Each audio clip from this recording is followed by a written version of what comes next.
Good morning, good afternoon, good evening, or good night, wherever in the world you are. Hope you are doing well, and welcome to your latest Nottingham Forest news. Guys, in today's video, we will be talking about the main man, Steve Cooper, and what the hell is going on. We'll talk about meetings in London discussing his future, a shortlist being created with names that scare the absolute crap out of me, and then finally, we will be talking about the withdrawal of Steve Cooper's contract. A lot to cover off today. Before we start, as always, if you would be kind enough to just very quickly hit the like button, completely free to do.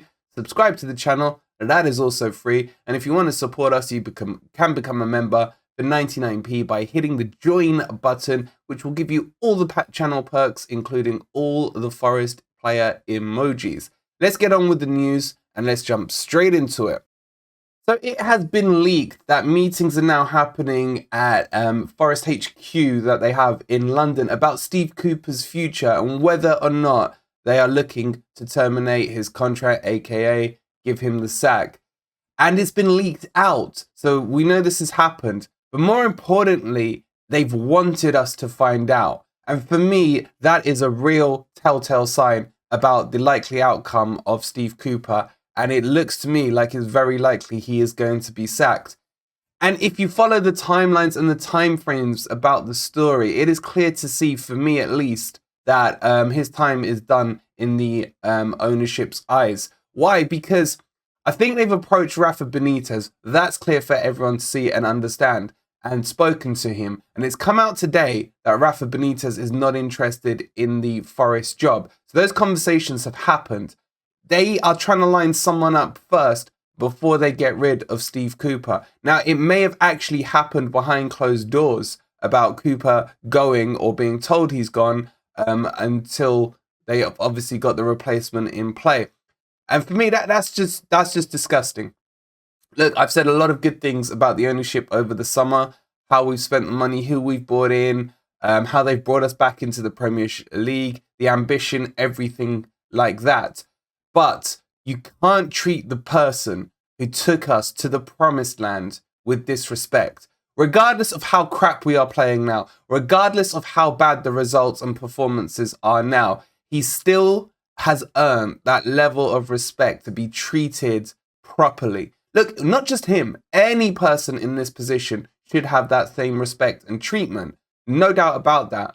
But when it comes to Steve Cooper, what he's produced for us last year on the pitch cannot just be brushed to one side and forgotten about like a thanks in a distant memory. There has to be a level of respect.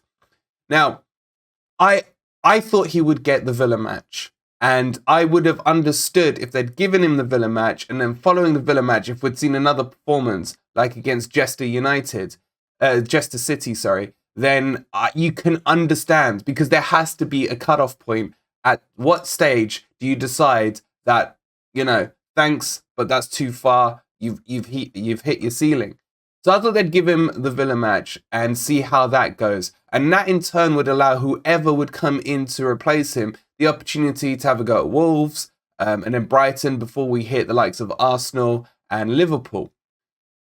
But it just seems that they've made their minds up, in my opinion. Now, I'm basing this just on piecing together all the pieces of the puzzle. I could be a million miles off. I don't know. This, as always, I'm just a fan and I'm giving you my opinion on this.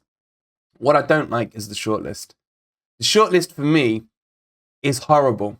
It's horrible. Look, Rafa Benitez, I understand why he was on the shortlist. I understand why Forest fans don't want him. But if you look at his credentials, you take Everton out the equation. Look, Everton never wanted him because of his connections to Liverpool. But when you look at what he's done with Newcastle, Liverpool in the past, even at Chelsea, etc., there's some form of credentials. Not that I want him. The one I can't stand, and yes, you can argue his credentials are good for the situation we are in, is Sean Dyche. Just honestly, call me freaking Sean Dycheist, but the thought of his voice, for a start, does my head in. Secondly, his style of play is so bad. The long ball FC, the two giants kind of players up front where the ball's just pumped into them for cross-headed goal. Oh, it just makes me sick just thinking about it. But he does shore up a defence, so I do understand why they're thinking. The other two are the two ex-Wolves managers. You got Large, who I just think their style of football, his style of football, should I say, is atrociously boring. And then you've got Nuno as well, who, when someone mentioned him in the comments yesterday, and I spoke about him on the Forest forum last night. If you haven't seen that, go watch it. It's a really good episode with the guys. But outside of that, when you think about what he did for Wolves, and you take it through their stages when he was with them at the start of their tenure in the Premier League, how he established them, how he grew them, how he brought them into a top 8 team a couple of times. You can understand why he would be on the list. And probably if you had to give me the best of a bad bunch, I'd be picking him over the other ones. Now, at Spurs, he wasn't given any time. He was given like 2 days to put stuff together, and he never had the respect of the club or the players or anything like that. It was just not going to happen. But remember, he wasn't fired by Wolves. He was sought after by Spurs, and that's something that needs to be taken into account. So if I had to pick from the shortlist, and the shortlist, like I said, is Dyche, Benitez, Lage, and Nunes. This is why I still want Cooper to have another game. The only other name that you could think of that would cut some water would be Bielsa. Bielsa, his style of football, I like. Leeds fans still love him. Leeds fans still hold him right up there in their estimation. But then you have to ask yourself, is that what we need when we're leaking 4 goals, 3 goals, 6 million goals this season so far? Do we need a freaking Kevin Keegan style, we'll score one more than you manager? I mean, it'll be bloody entertaining and we should get loads of goals. But is that what we need? But then you could also argue that his style did save Leeds in season 1. Yes, they were on their trajectory to go down in season 2. But they had a fun ride, didn't they? Look, either way, back to the point on Steve Cooper. I don't want him, whatever happens, I don't want him treated with disrespect from the hierarchy. I don't think that's acceptable at all. If they're going to sack him, sack him. Don't drag this out. Don't grab him by the collar and drag him behind the car through the mud the whole time. Treat the man with the respect he deserves. Now, following on from that, there's also been news about the contract. So let's move on into that. Okay, so further to the speculation about him going is the contract, which has been pulled now. Now, this really frustrates. Probably this is the most frustrating thing I've seen from Steve Cooper is, why didn't you just sign it, man? Whatever the stuff that was going on in the background, whatever the issues were, you should have protected yourself. Because I don't want Steve Cooper, if he does get sacked, to walk away not earning or deserving what he should have had. Because he's earned it. I mean, bloody hell, he got us to the Premier League, guys. Let's not forget that. But now he's found himself in the perilous position that if he does get sacked, his compensation is only going to be covered up until the end of the season, which is where his current contract runs out. And on top of that, he's been on championship wages, managerial-wise, for the last couple of months, when he should have been on Premier League ones. So look, whatever the history was with the contract, the fact is now it's been pulled and is no longer on the table. You do not pull a contract. Well, you've got 2 reasons why you would pull a contract. One, you put a sunset clause on it in terms of he's got till X date to sign it. Or secondly, you're changing direction in the way you're going to go. So both of these are real big alarm bells in terms of Steve Cooper still being around. So let me know what your thoughts are on all of this, guys, because it's very unsettling. And look, the bottom line is, whether you're Cooper in or you're Cooper out, this is not a good look for the club, and nor is it a good look for the morale of the team or the general persona of what's going around in the City Ground. And it needs to be resolved ASAP.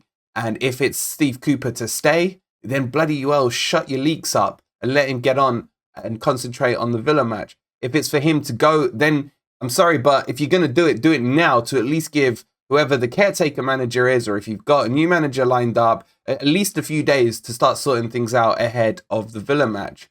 It's a complete mess. It's a complete mess. And the ownership are not doing themselves any credit by conducting it in this way. But that's my thoughts on it. Look, I still feel Cooper should be given at least the Villa match to see where he is. As I said on the Forest Forum yesterday, once that Villa match is past, we will get to see if there is a change from the previous 3 matches, the performance, the tactics versus the Villa match. And I think that Villa match will give us a key indicator because it's a winnable match. I know it feels like it can't be won, but it can be won. Villa aren't great at the moment. But then you could argue neither were Leicester, neither were Fulham, and neither were Bournemouth. So but that at least gives you a litmus test on where things are. And if he's been told that he has the Villa match, then at least us as fans who want to back him for that match can blow the roof off at the stadium. He can turn to the players and say to them, you guys aren't stupid. You know the situation. You want me to go out and perform. Show me that you want this. A lot of stuff can be uncovered in that Villa match based on if we know what the situation currently is with Steve Cooper. But I'm feeling right now that I don't know if he even makes the Villa match based on all the reports coming out. But like I said, get this sorted out ASAP. Let me know down below. Firstly, are you still Cooper in or are you Cooper out? Look, I don't care, and I'm not like other content creators or other fans or whatever. If you have an opinion, you're entitled to it. Be it Cooper in or Cooper out. As long as it's respectful and as long as you justify or back up your reasons as to why, to me, that's a valid reason and a valid opinion as well. So please share your comments down below. I'll be interested in hearing them. We'll wrap it up there. It's a frustrating day, but this is football. This is Premier League. This is how it works. Before you leave, don't forget to give the video a quick like. Subscribe to the channel if you are new. If you want to support us, like I said, become a member on the channel. And finally, if you're doing any shopping on Amazon, please do go ahead and click our links down below. It does support the channel. It's completely free of charge and doesn't cost you a penny. Thank you guys so much for watching. We'll see you on the next video. And come on, you Reds.